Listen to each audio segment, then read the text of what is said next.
दोस्तों सादर नमस्कार।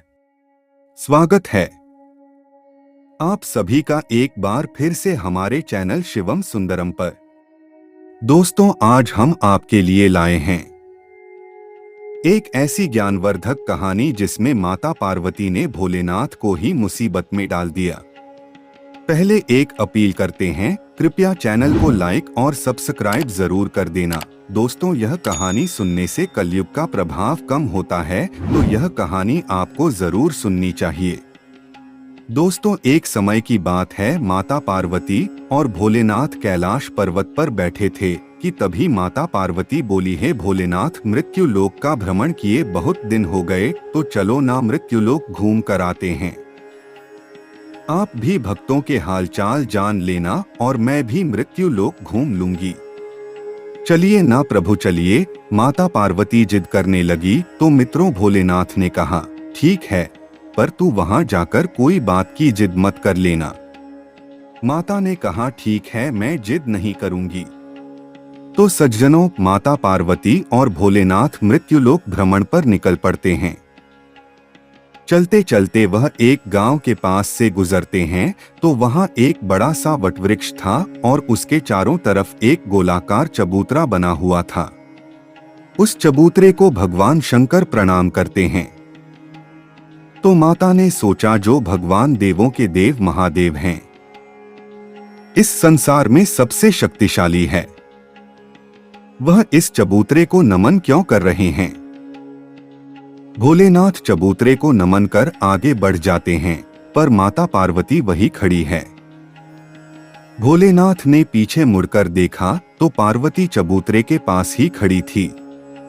शंकर भगवान ने कहा, क्या हुआ पार्वती, आओ आगे चले, लेकिन माता तो वही खड़ी सोच रही थी कि इस चबूतरा को प्रभु ने नमन किस कारण किया, यह रहस्य क्या है आखिर।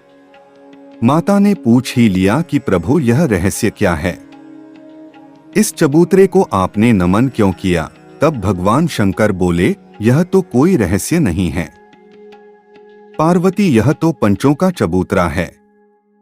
इस चबूतरे पर बैठकर पंच न्याय करते हैं, इसलिए यह न्याय का चबूतरा हुआ और इसलिए मैंने इसको प्रणाम किया।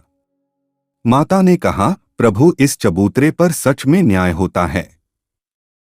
महादेव ने कहा, हाँ पार्वती, चबूतरा पर पंचायत बैठती है और वह गलत को गलत और सही को सही का निर्णय सुनाती है। माता ने मन में सोचा, इस मृत्युलोक में जहाँ झूठ कपट पाखंड का बोलबाला है, वहां पर पंचायत न्याय करती है। असंभव यह बात माता को जच नहीं रही थी। प्रभु ने कहा, क्या सोच रही हो पार्वती, चलो ना। माता ने कहा, नहीं प्रभु, मैं इस चबूतरे पर पंचों का न्याय देखकर ही आगे चलूंगी। भगवान ने कहा, पार्वती तुम जिद कर रही हो। माता ने कहा, नहीं स्वामी, मैं इस पंचायत का न्याय देखकर ही सत्य को मानूंगी, नहीं तो मैं इस बात से सहमत नहीं हूं। तब भोलेनाथ ने कहा, ठीक है, तुम ऐसा करो, एक चिड़िया का रूप बनाओ और मेरे पीछे पीछे चलो। तब माता ने चिड़िया का रूप बनाकर महादेव के पीछे पीछे उड़ने लगी। महादेव तो अंतर्यामी थे, उन्होंने एक जाट का रूप बनाया। वह जाट अपना हल लेकर खेत जोतने गया हुआ था और उस जाट का नाम था स्योचंदा, और भगवान ने स्योचंदा का रूप बनाकर स्योचंदा के घर जाकर जाटनी से बोला, आज तो बहुत बड़ी जोर की भूख लगी है, खाना लाओ। जाटनी ने सोचा, आज पति देव परेशान हो गए होंगे, इसीलिए जल्दी घर आ गए होंगे और खाना लगा दिया। स्योचंदा खाना खाकर सो गया। माता पार्वती बाहर पेड़ की डाली पर बैठी सोच रही थी कि यह भोलेनाथ क्या करने जा रहे हैं, यह खाना खाकर सो क्यों गए। दोपहर का समय हो गया था, माता सोच ही रही थी, तभी जो असली स्योचंदा था वह क्रोध में तमतमाता हुआ आया और जाटनी से बोला, कहाँ मर गई, दोपहर आ गई, आज खेत में खाना लेकर क्यों नहीं आई। उधर जाटनी पति देव को खाना खिलाने के बाद आप भी खाना खाकर आराम कर रही थी। जब आवाज आई तो उसने सोचा, पति देव तो आराम कर रहे हैं, फिर इनकी आवाज में यह कौन आ गया। बाहर निकल कर देखा तो स्योचंदा खड़ा था। जाटनी परेशान हो गई, यह दो पति देव कहाँ से आ गए, उसकी समझ में कुछ नहीं आ रहा था। इनमें से असली कौन है और नकली कौन है? अंदर जो भगवान स्योचंदा बनकर सो रहे थे वह भी बाहर आ गए और बोले, कौन है तू जो मेरा रूप बनाकर आया है? इधर जो असली जाट था वह बोला, तू कौन है जो मेरा रूप बनाकर आया है? दोनों में तू मैं होने लगी। एक कहे असली में तो दूसरा कहे असली में, झगड़ा बढ़ गया। जाटनी परेशान होकर पंचायत के पास गई और सारी दास्तान सुनाई। तब पंचायत ने उन दोनों को पंच चबूतरा के पास बुला लिया और पंचों ने कहा, भाई तुम में से नकली कौन है, तुम ही बता दो, नहीं तो बहुत भारी दंड झेलना पड़ेगा। लेकिन वह तो दोनों ही अपने को असली बता रहे थे और उधर माता पार्वती वटवृक्ष की डाली पर बैठी बैठी सारा वार्तालाप सुन रही थी।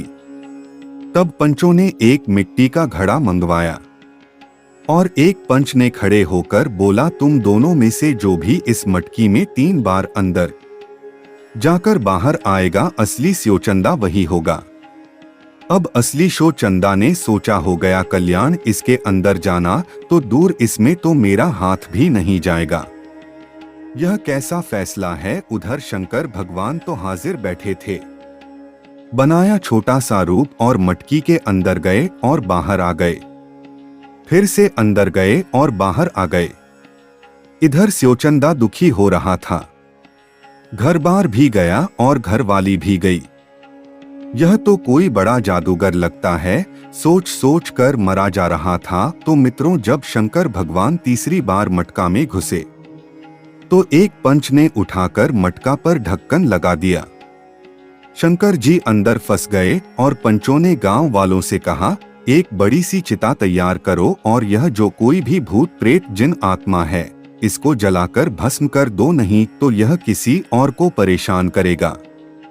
दोस्तों, तब माता पार्वती अपना रूप लेकर प्रकट हुई और बोली, हे पंच परमेश्वर, यह मटका मुझे दे दीजिए। यह सब झंझट मेरी वजह से ही हुआ है, ना मैं जिद करती और ना यह वाकया होता। और बोली, हे भोलेनाथ, देख ली आपकी माया, अब बाहर आ जाइए। मैं इस चबूतरे को नमन करती हूँ। तो दोस्तों, यह कहानी आपको अच्छी लगी हो तो चैनल को लाइक और सब्सक्राइब जरूर करें और कमेंट बॉक्स में जाकर हर हर महादेव जरूर लिख दीजिए। धन्यवाद। जय श्री राम।